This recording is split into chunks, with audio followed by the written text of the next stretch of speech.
un processo per omicidio, anzi uxoricidio. Harry Leo Crawford è accusato di aver ucciso la moglie Annie Birkett, forse dandole fuoco. Un delitto efferato, dunque, che però passa in secondo piano rispetto a un altro aspetto di questa vicenda. Giudici, pubblico ministero, giuria, giornalisti e opinione pubblica sono più interessati all'identità di genere del presunto colpevole perché Harry Crawford è in realtà Eugenia Falleni, una donna. Quel processo, che ovviamente è seguito da tutta la stampa, diventa noto come il caso dell'assassino uomo-donna. La vittima perde di importanza, la sua orribile morte anche. Viene messa in rilievo la frode sessuale con i suoi aspetti scandalosi e lesivi della moralità comune. Partiamo dall'inizio a raccontarlo, ma prima un appunto. Tanti di voi non cliccano like, non si iscrivono, non attivano la campanella, insomma non interagiscono con Vanilla e tanti dei nostri video hanno poche visualizzazioni. Io lo capisco perché spesso capita anche a me di fare altrettanto su dei video con centinaia di migliaia di visualizzazioni, ma questo nostro progetto, che tratta di eventi antichi, di storia, di cultura, non fa grandi numeri, non ha grandi gruppi editoriali dietro che finanzino la realizzazione dei video. Ci siamo soltanto noi, io, Annalisa che scrive, Gioele che monta, e solo grazie al vostro supporto possiamo continuare a parlare di queste vicende dimenticate. Quindi grazie a quanti vorranno iscriversi, abbonarsi o condividere il video magari su WhatsApp. Senza questo supporto Vanilla smette di essere una realtà economicamente sostenibile. E ora cominciamo!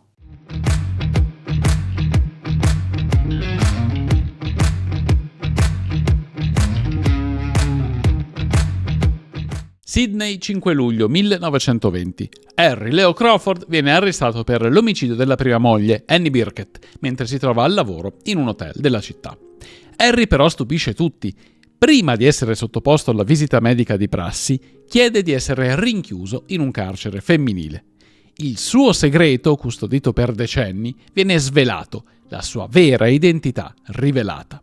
E tuttavia Harry chiede che la sua seconda moglie, Lizzie Ellison, non sia messa a conoscenza della cosa. La vicenda è complicata e il presunto omicidio risale a 3 anni prima.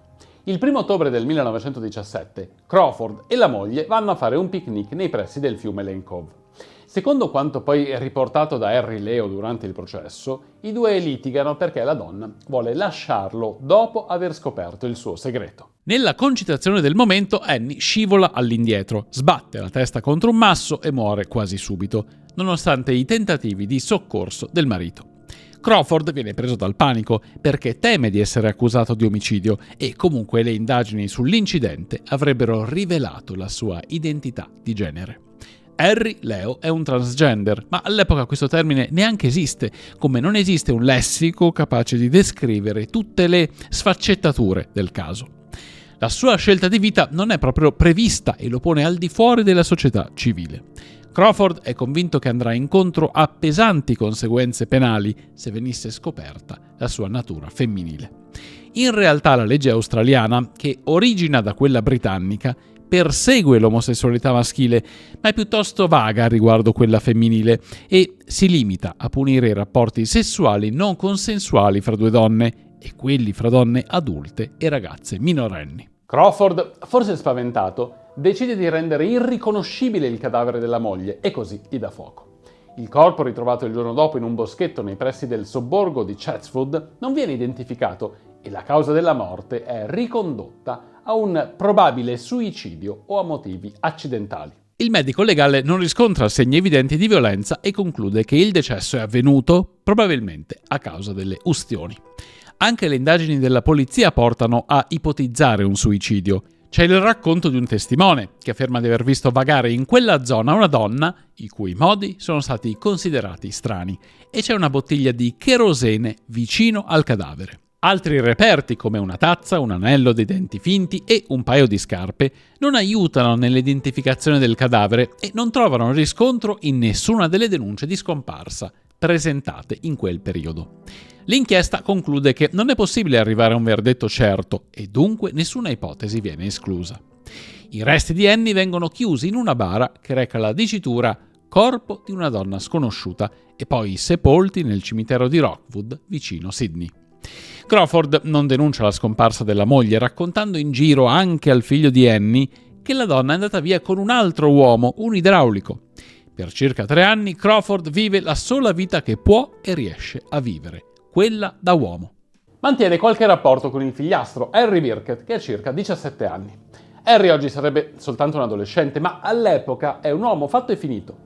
Il ragazzo già lavora e, rimasto solo, va a vivere in un quartiere operaio. Nel 1920 il ragazzo va a trovare una zia per confidarle i suoi dubbi sulla misteriosa scomparsa della madre. In quei 3 anni ha pensato e ripensato a lei e non riesce a convincersi del fatto che la mamma lo abbia abbandonato così, senza una parola, senza una spiegazione. E comunque ci sono altri fatti inquietanti avvenuti subito dopo. Harry racconta che Crawford lo ha condotto su una scogliera chiamata The Gap, nota per essere un luogo scelto da molti suicidi per porre fine ai propri giorni. Il patrigno, come voler giocare, si era messo a lanciare sassi nell'acqua, cercando di attirarlo sul bordo del precipizio, senza riuscire a convincerlo. Poi, una notte a distanza di una settimana, Crawford porta Harry in un bosco vicino al luogo dove era stato trovato il cadavere carbonizzato. Gli chiede di scavare una buca con una pala che si è portato appresso, ma a lavoro concluso, senza ulteriori spiegazioni e visibilmente turbato, getta la pala in un cespuglio e torna a Sydney con il figliastro. I 2 episodi avevano inquietato non poco Harry Birkett e quando la zia ne viene a conoscenza lo convince ad andare dalla polizia per denunciare la scomparsa della madre. La vita di Harry Leo Crawford è destinata a cambiare drasticamente, arrivando a quella resa dei conti che è tanto temuta da quell'uomo nato in un corpo da donna di nome Eugenia Falleni. Le primissime notizie sulla vita di Eugenia sono discordanti, ma a quanto pare l'anno di nascita è il 1875. La bimba viene alla luce a Livorno o forse a Firenze ed è la primogenita di quella che diventerà una famiglia numerosa. Il padre e la madre mettono al mondo 22 figli e, cosa strana per l'epoca, hanno la fortuna di vederne diventare grandi ben 17. Ma non in Italia.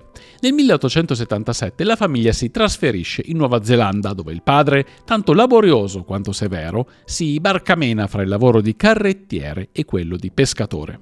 La vita non è facile per Eugenia. Di frequentare una scuola neanche se ne parla. Ci sono troppe bocche da sfamare a casa. La ragazzina deve guadagnarsi il pane e per trovare lavoro si veste da maschio. È una prassi abbastanza comune all'epoca nelle famiglie di immigrati, povere e numerose, che si conclude di solito al raggiungimento della pubertà, quando la fisicità femminile diventa evidente. Ma Eugenia non ci sta. Lei si sente a proprio agio solo in quei panni maschili. In famiglia sono liti continue e la ragazza spesso si allontana da casa, cercando lavoro nelle fornaci o nei mattatoi, con il nome di Eugene, Eugenio, la trasposizione al maschile del proprio nome. In quel periodo i genitori, dopo ogni fuga, cercano di ricondurla in famiglia e forse lei ci prova anche ad accontentarli, visto che a 19 anni acconsente a sposarsi con un uomo scelto dal padre. A quanto pare, almeno secondo i giornali dell'epoca, quell'uomo era già sposato e così Eugenia scappa, questa volta definitivamente, assumendo l'identità di Eugene Falleni. Da questo momento in poi la sua famiglia non lo cercherà più.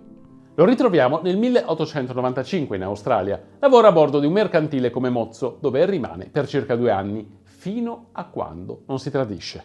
In una notte in cui è ubriaco, Eugene racconta al comandante che sua nonna aveva l'abitudine di chiamarla piccolina e lo dice in italiano, usando quindi una parola declinata al femminile.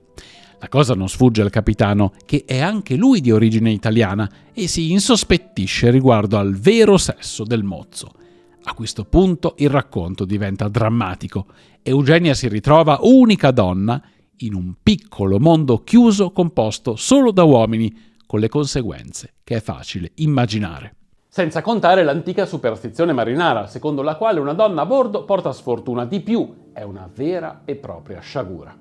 Eugenia deve aver passato le pene dell'inferno su quella nave e certo non le dimentica, ecco perché al momento dell'arresto chiede di essere rinchiusa in un carcere femminile. Non vuole più subire quelle violenze, anche se poi racconterà di essere stata abusata più e più volte, ma solo dal comandante, che si libera di lei quando la nave attracca a Newcastle, nel Nuovo Galles del Sud.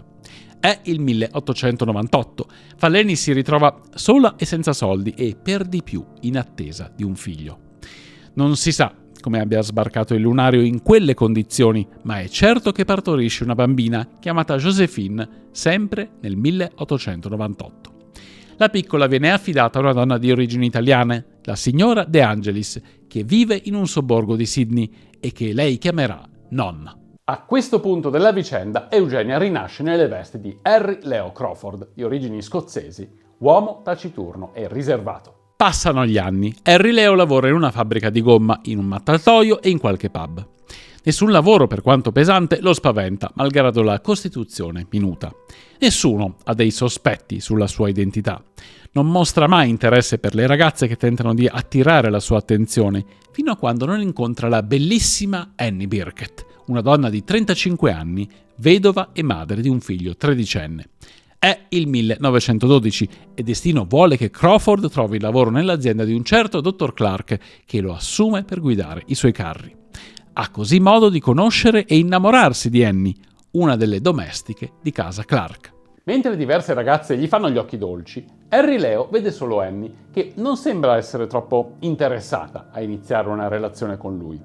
Ma Annie si licenzia e si trasferisce a Belman, un sobborgo di Sydney, dove apre un negozio di dolciumi, usando tutti i suoi risparmi. Crawford la raggiunge e l'aiuta nell'attività fino a quando la sua corte si conclude con un matrimonio. Harry Leo ed Annie si sposano il 19 febbraio del 1913 in una chiesa metodista di Balmain. La vita di coppia non è felice. I due litigano in continuazione, secondo quanto poi raccontato dai vicini di casa e anche dal figlio di Annie, Harry. La situazione peggiora quando la signora De Angelis muore e Josephine, che all'epoca ha 14 anni, deve per forza essere accolta in famiglia. La ragazzina rappresenta un pericolo perché la nonna le ha raccontato come stanno le cose. Suo padre è un comandante di navi, mentre quell'uomo dall'atteggiamento ostile, che si fa vedere di rado e vuole essere chiamato papà, è in realtà sua madre.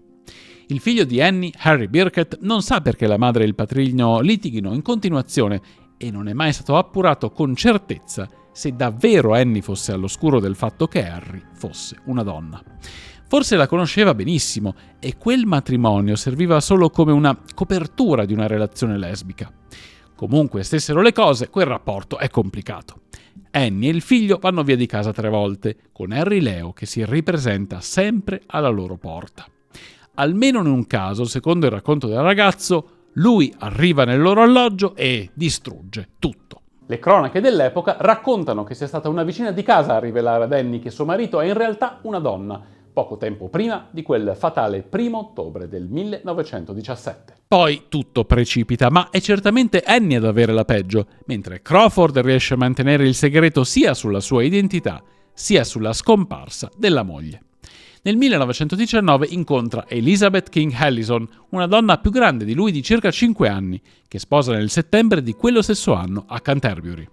Questo matrimonio, a differenza del primo, sembra essere felice, almeno secondo quanto dichiarerà in seguito la donna, che insiste sulla mascolinità di Crawford, definito un marito ideale. Nell'agosto del 1920 si svolge l'udienza preliminare per decidere sul rinvio a giudizio di Crawford.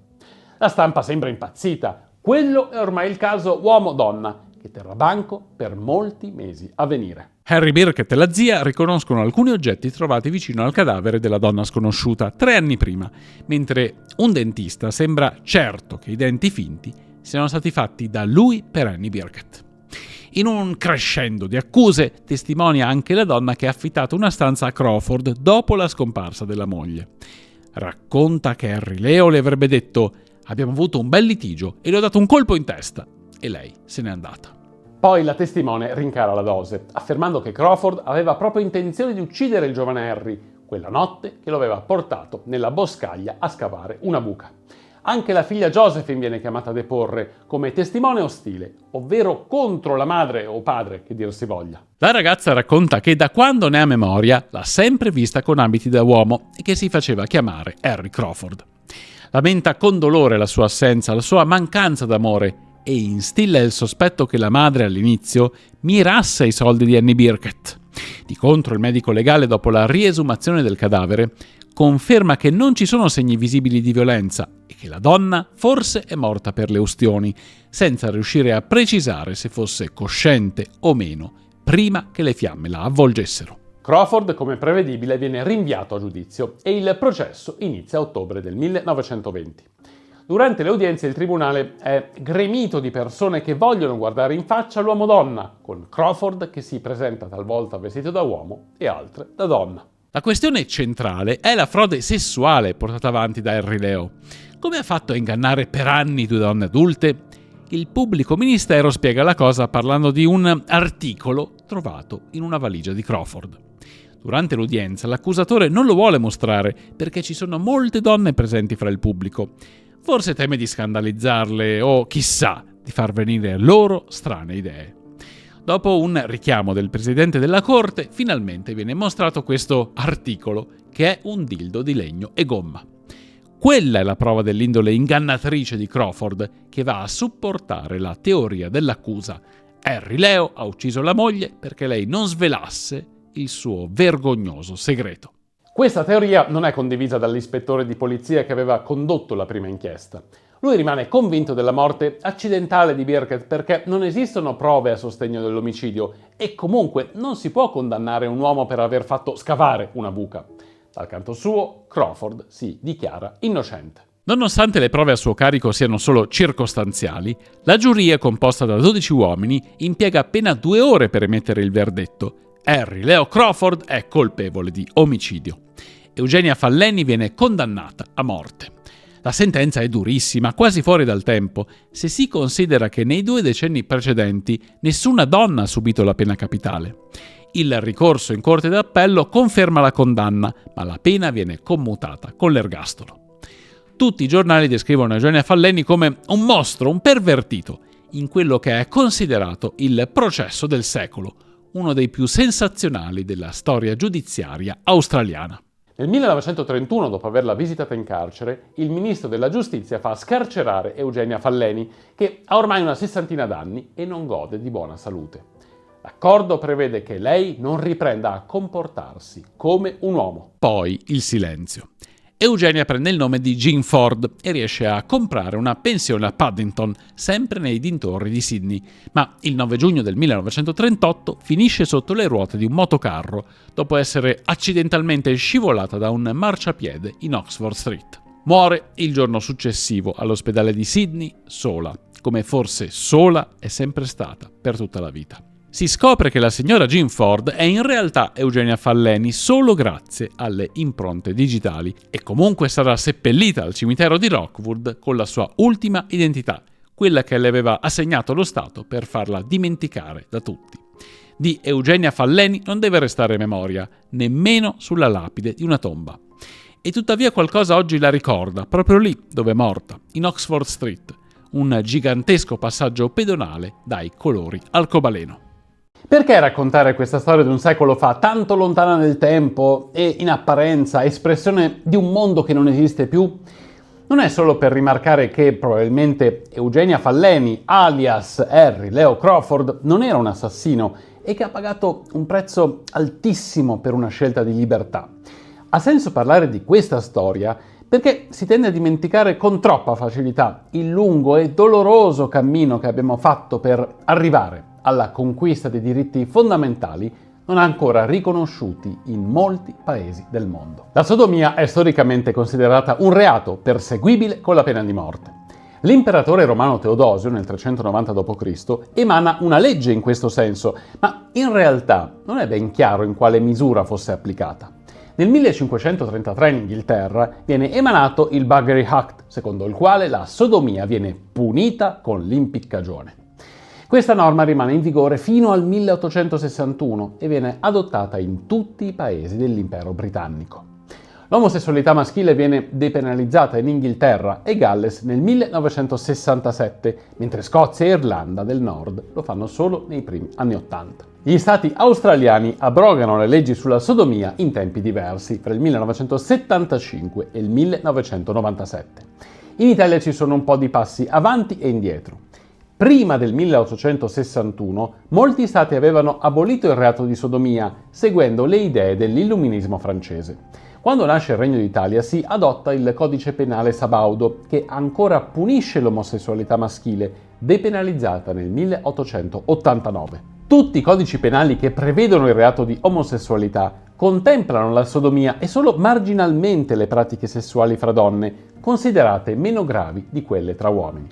Ma è bene specificare che la mancanza di leggi repressive non significa che è un segnale dell'accettazione di condotte sessuali considerate contro natura e dunque scandalose, perché l'omofobia e più in generale i pregiudizi verso chi è considerato diverso non possono essere aboliti solo per legge.